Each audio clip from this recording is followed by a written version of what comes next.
KJ began as a character made by a few animators inside the animation team as a little treat for themselves. If you don't know, this character is entirely inspired by the character shown on screen, who is basically Saitama as a stick figure. This admin character quickly spread word as more and more people made videos about KJ, and the viewers seemed to really enjoy its flashy and one-shot moves. They in fact loved it so much that the owner gave the moveset to the top donator of the game, which started some interesting drama.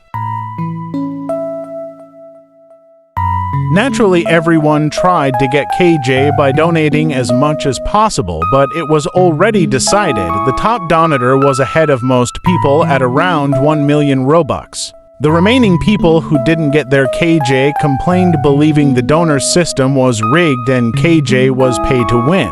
This even caught the attention of the Holy Grail, which by the looks of it seems very serious. Part of the community that claim it's pay to win and a cash grab. Now these are some... Still, as we speak, KJ remains in the hands of the top donor, leaving the other 9 donors spending thousands of dollars with nothing but a leaderboard title. I don't exactly know if the top 10 donors donated for KJ, but I believe the other 9 should have gotten KJ for their hard work. And for the people saying KJ is pay to win, KJ is only supposed to be a side project by the developers as a thank you for supporting the game. Not only that, but only 30 people in the world have the moveset, so the odds of finding a KJ user is so low. People who use KJ like Stud have even admitted the base moveset is completely just show and has mid-combos, and if you ever want a character with cool combos and a busted ultimate, you can always use Saitama.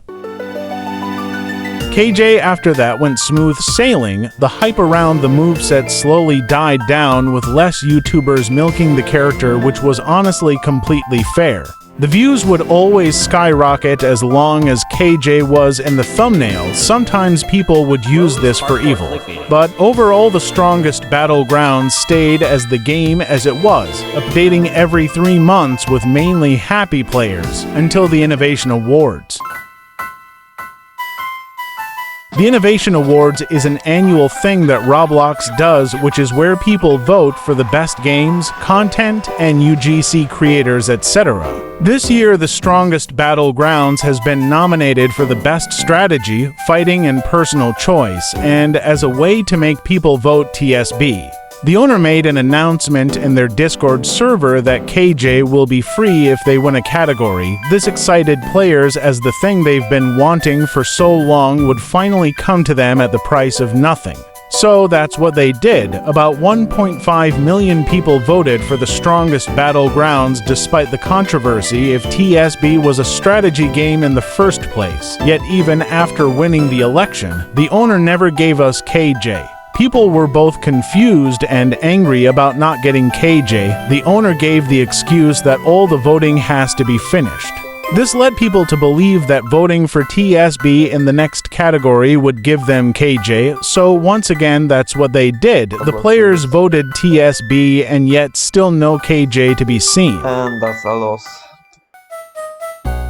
It turns out, as we were voting for TSB, we rigged the entire event because of the community being so desperate for KJ and to stop the Roblox community getting more angrier than they already were. Roblox themselves forced Flowers to not release KJ until the voting was completed. That means we won't be getting KJ until September. In other words, we got all hyped up for no reason. All 1.5 million votes were for basically nothing, and we still wait for KJ. In the meantime, I guess we can stick people with our Siryu and Saitama.